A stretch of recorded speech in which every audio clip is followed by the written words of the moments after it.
오늘 우리에게 주신 하나님 말씀은 사도행전 3장 12절부터 16절까지 말씀입니다. 한 목소리로 읽겠습니다. 베드로가 이것을 보고 백성에게 말하되 이스라엘 사람들아 이 일을 왜 놀랍게 여기느냐? 우리 개인의 권능과 경건으로 이 사람을 걷게 한 것처럼 왜 우리를 주목하느냐? 아브라함과 이삭과 야곱의 하나님 곧 우리 조상의 하나님이 그의 종 예수를 영화롭게 하셨느니라. 너희가 그를 넘겨주고 빌라도가 놓아주기로 결의한 것을 너희가 그 앞에서 거부하였으니 너희가 거룩하고 의로운 일을 거부하고 도리어 살인한 사람을 놓아주기를 구하여 생명의 주를 죽였도다. 그러나 하나님이 죽은 자 가운데서 그를 살리셨으니 우리가 이 일의 증인이라. 그 이름을 믿음으로 그 이름이 너희가 보고 아는 이 사람을 성하게 하였나니 예수로 말미암아 난 믿음이 너희 모든 사람 앞에서 이같이 완전히 낫게 하였느니라. 아멘. 네, 옛날 고대 그리스 아테네에서요, 공용 건물, 그러니까 모두가 사용할 수 있는 건물 하나 짓기로 그렇게 결정을 합니다. 중요한 건물입니다. 그래서 아무한테나 맡길 수 없기 때문에 신중하게 건물 지을 사람을 고르고 있었습니다. 마지막으로 이제 최종적으로 두 사람의 건축가가 이제 남아 있고요. 이 두 사람의 건축가를 놓고 청문회가 열렸습니다. 둘 중에 누구를 선택할지 그 의견을 모으기 위한 그런 자리였더랬습니다. 첫 번째 건축가가 나와서 자신이 구상하고 있는 건물에 대해서 설명을 합니다. 말 그대로만 지어진다 그러면 정말 훌륭하고 대단한 건물, 그런 건물을 이 사람이 구상해가지고 와서 발표를 하고 있습니다. 건물의 구석구석까지 이제 상세하게 설명을 하면서 거기에 들어갈 장식까지 자세하게 설명을 합니다. 이 사람이 말을 잘하는 사람이었던 모양입니다. 화려한 수사력을 구사해가면서 과장된 몸짓까지 써가면서 열변을 토해서 내가 이런 건물을 지을 수 있습니다 라고 얘기를 합니다. 자랑을 한참 했습니다. 그렇게 하고 이제 첫 번째 사람이 내려갔습니다. 이런 상황에서 두 번째 건축가가 어떻게 해야 될까? 나중에 발표하러 온 이 두 번째 건축가는 크고 굵은 목소리로 딱 한마디 말만 했습니다. 그리고 이 사람이 적임자로 선택을 받았습니다. 이 사람이 한 말이 뭐였었냐면요. 저분이 지금 말한 건물을 제가 실제로 지어 보이겠습니다. 이거였습니다. 철학자 중에 세네카라는 분이 있죠. 이 세네카라는 분은 이런 말을 했습니다. 진실한 언어는 단순하다. 이 두 번째 건축가한테 이 공사를 맡긴 이유가 바로 여기 있습니다. 과장을 하다 보면은요, 살이 붙게 되는 거고, 살이 붙었다는 얘기는 좀 미화시켰다는 얘기가 되죠. 보기 좋게 듣기 좋게. 이 미화라는 얘기는 여기서 미화에서는 왜곡으로 나가는 것 순간입니다. 잠깐 그렇게 돼버릴 수가 있죠. 진실은 어느새 사라져버리고 과장된 것, 사실은 왜곡된 것만 남을 수도 있다는 겁니다. 왜곡된 게 진실을 대체해버릴 수가 있는 거죠. 오늘 본문 말씀은요, 예루살렘 성전 입구의 거린을 베드로와 요한 사도가 기적적으로 고쳐준 이야기, 그 이야기하고 연결이 돼 있습니다. 이 거린은 나면서 못 걷게 된 이라고 소개가 돼 있고 나이는 40살쯤 된 사람입니다. 40평생을 구걸하면서 살아야 했던 사람이고요. 나면서부터 그렇게 된 거니까 언제부터인지 몰라도 예루살렘 성전 출입문에 자리를 잡고 있었더랬습니다. 그래서 이 성전에 드나드는 사람은 다 아는 거린입니다. 그런 사람입니다. 이 성전 문의 이름이 미문이다 이렇게 소개가 됩니다. 미문, 아름다울 미자의 문자입니다. Beautiful Gate. 그런 뜻이고요. 다른 말로는 골든 게이트, 황금문이라는 별명이 붙어 있는 문인데 왜 그런 별명이 붙었냐면은 실제로 문에다가 금을 살짝 입혔기 때문입니다. 문에 금을 입혔습니다. 그런 문입니다. 그래서 아름다운 문이죠. 예루살렘 성전에 있는 동쪽에 있는 문이고요. 이방인의 뜰에서 성전으로 들어가는데 통과해야 되는 문이고 그렇습니다. 이방인은 이 문 안으로 절대 못 들어갑니다. 절대 못 들어갑니다. 경고문도 붙어 있습니다. 들어오면 죽인다. 그런 경고가 붙어있네. 무시무시한 데입니다. 율법에서는요, 장애를 가진 사람들도 성전에 들어갈 수 없게 돼 있죠. 그래서 이 물을 출입할 수 있다는 것은 이스라엘 사람들한테만 허용된 특권이었더랬습니다. 이 문이 동쪽을 향해 있다고 말씀드렸죠. 황금으로 입혔고요. 아침에 동쪽에서 해가 떠오를 때 그 햇살을 받은 이 문이 얼마나 대단했을지 상상이 가죠. 그런 문입니다. 그런 문을 드나들 자격을 가진 사람들의 자부심은 어떠했을까? 자, 이 성전을 지금 헤롯이 왕이 짓고 있죠. 헤롯이 유대 사람이 아니고 유대인이 아니고 에서의 혈통을 가진 에돔 사람이지 않습니까? 출신의 핸디캡을 가지고 있죠. 유대인들을 다스리기에는. 그래서 그 핸디캡을 극복하기 위해서 유대인의 마음을 사려고 예루살렘 성전을 대대적으로 중축 공사 시작했지 않습니까? 헤롯 왕이. 예수님 태어나실 때 죽이려고 했었던 그 왕입니다. 그때로부터 시작해서 수십 년대 짓고 있던 성전이었습니다. 아직도 공사 중인 어마어마한 성전입니다. 그 어마어마한 성전에 출입할 수 있는 특권을 누리는 유대인들의 자부심을 한창 높여주는 분이 바로 이 미문이었던 겁니다. 그런 자부심을 가지고 성전에 출입하는 사람들에게 구걸하는 사람이, 그 사람들한테 구걸하는 사람이 바로 미문 앞에 나면서 못 걷게 된 거린이었던 겁니다. 종교적 자만과 허영심으로 충만한 사람들이 성전에 들어가는 입구에 자리 잡은 거린에게 거만한 자비를 베풀었을 것 분명합니다. 그랬겠죠? 예배드리러 들어가는 거니까. 자, 이 거린은 유대인이었음에도 장애가 있기 때문에 성전에 들어갈 수 없었습니다. 한 번도 들어가 본 적이 없습니다. 그렇지만 유대인들의 그 허영심 덕분에 먹고 사는 데는 지장이 없었을 겁니다. 좋은 자리에 있었으니까 어쩌면 풍족한 삶을 살았을 수도 있습니다. 성전에 드나드는 사람이 이러면 누구나 다 알고 있는 나면서 못 걷게 된 이입니다. 자, 그랬던 사람이 어느 날 갑자기 뛰어 서서 걸으며 그들과 함께 성전으로 들어가면서 걷기도 하고 뛰기도 하며 하나님 찬송합니다. 그 사건이 본문의 배경입니다.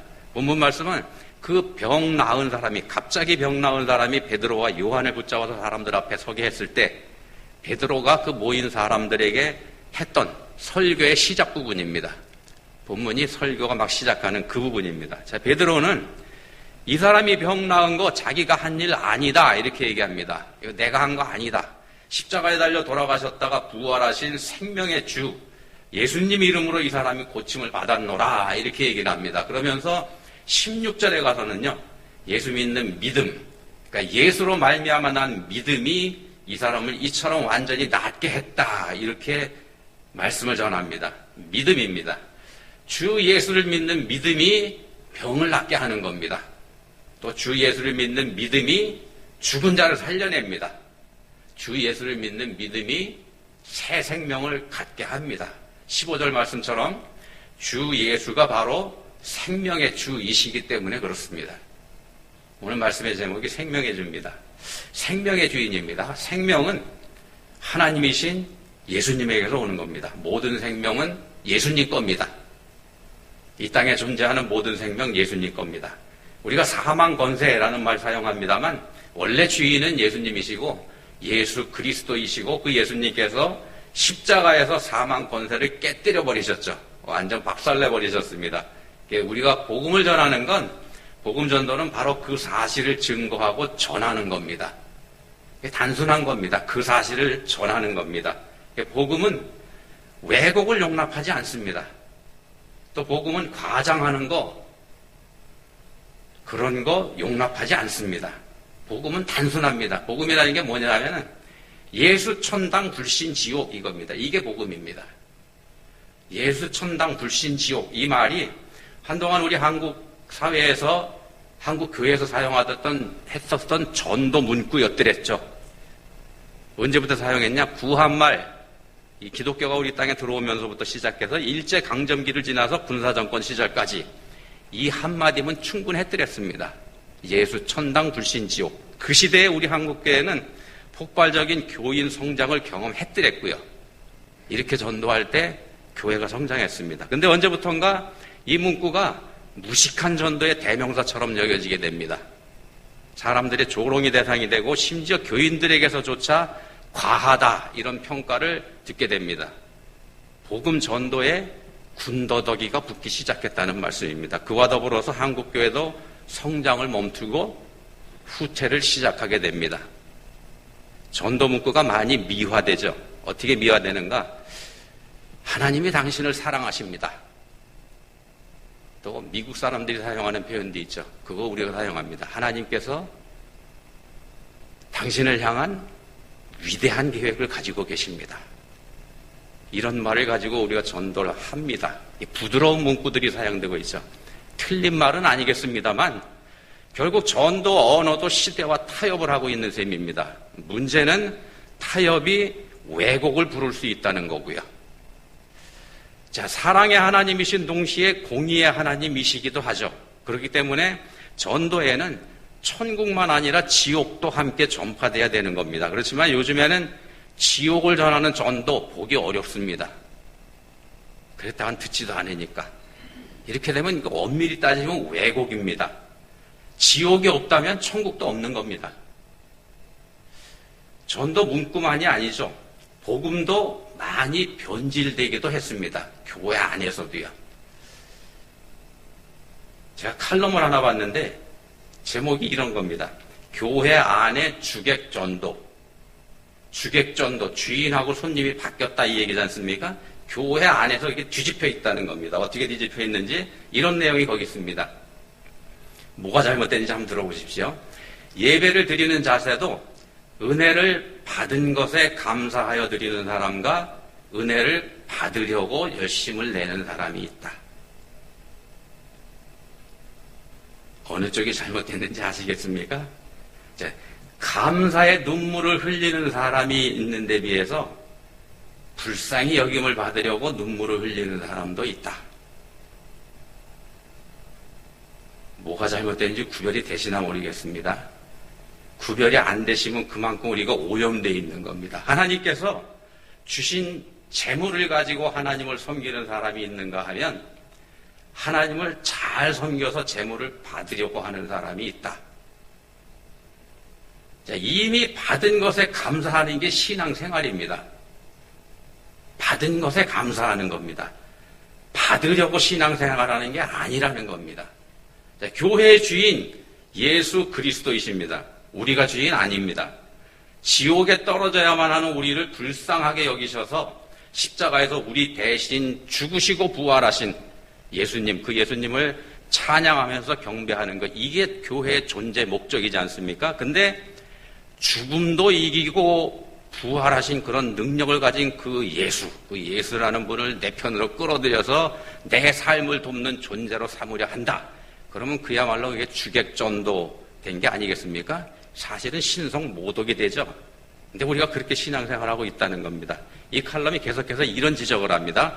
설교는 하나님이 하신 일에 대한 선포이다. 근데 수많은 설교가 하나님이 하신 일을 선포하기보다는 하나님의 은혜를 받은 사람들의 태도를 선포하고 있다.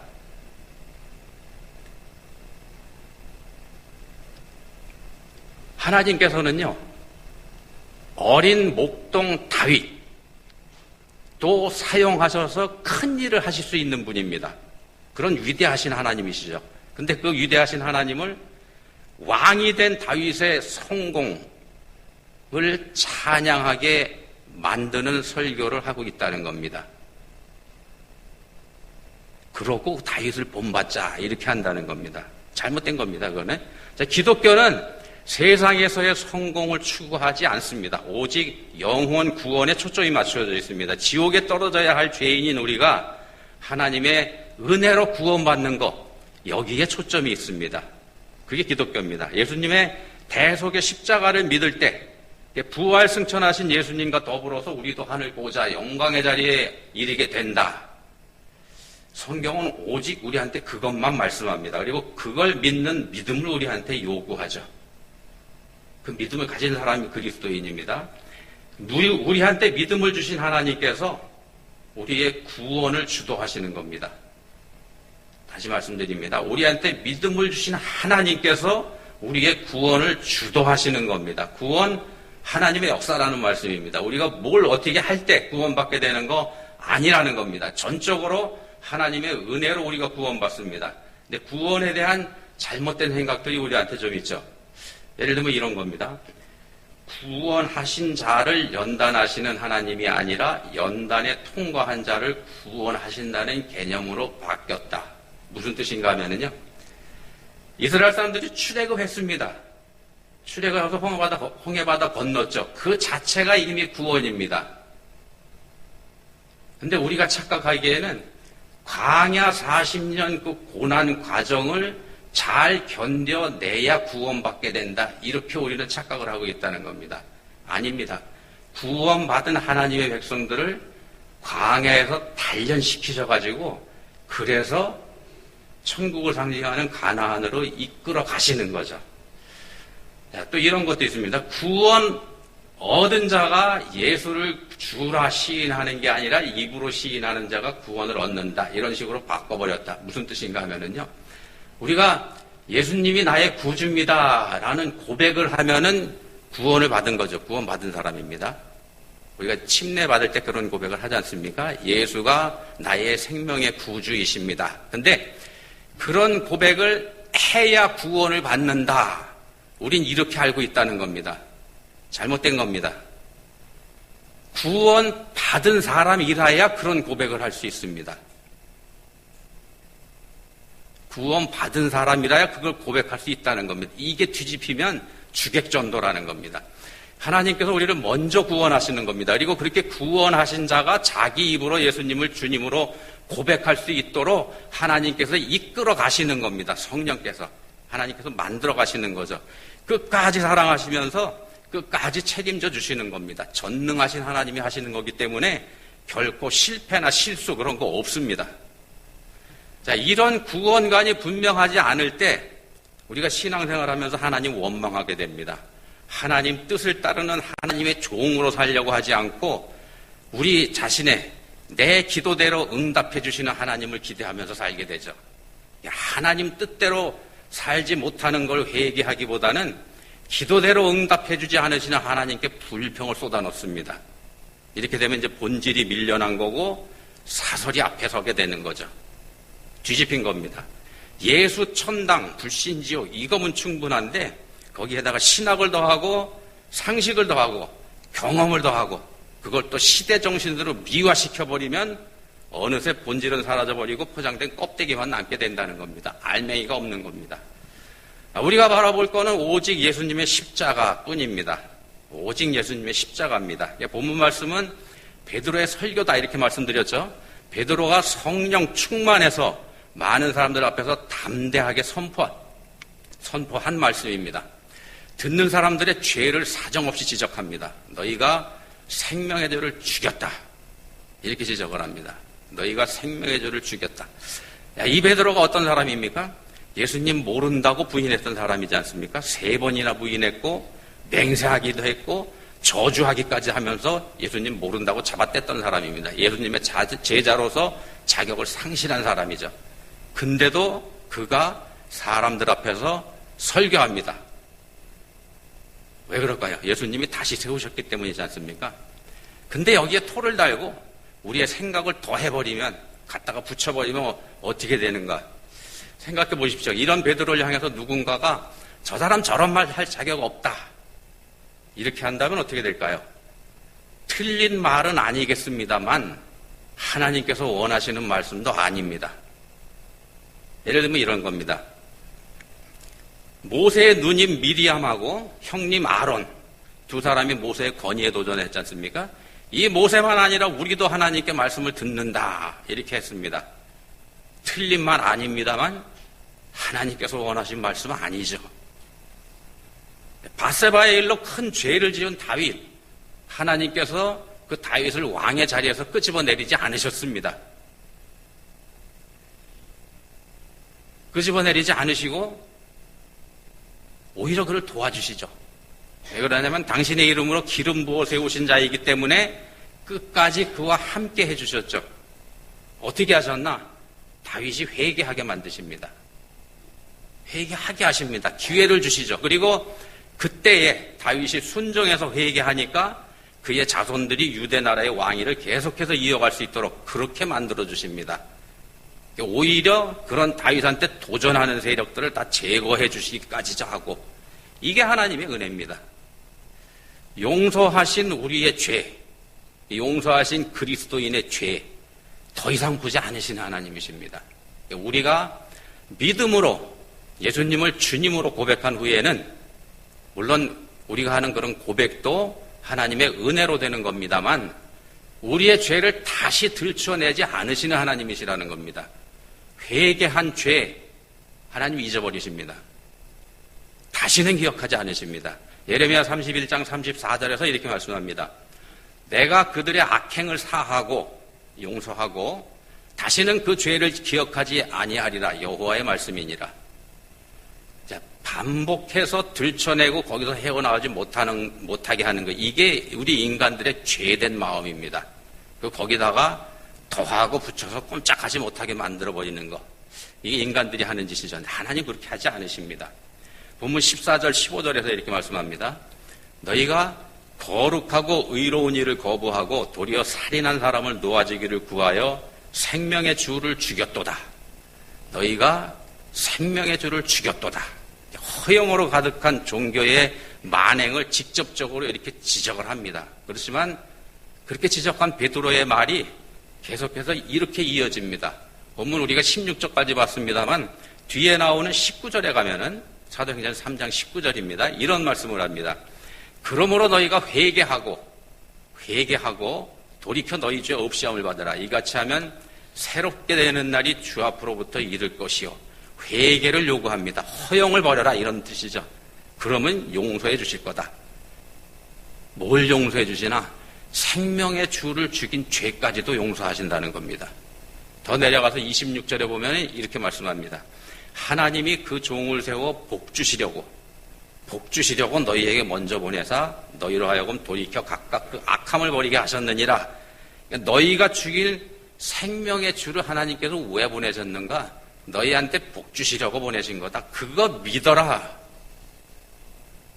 이 말씀하는 겁니다. 이 말이 됩니까? 이게 생명의 주이시며 성자 하나님이신 그런 분을 죽인 자들을 하나님께서 복 주시려고 하신다는 겁니다.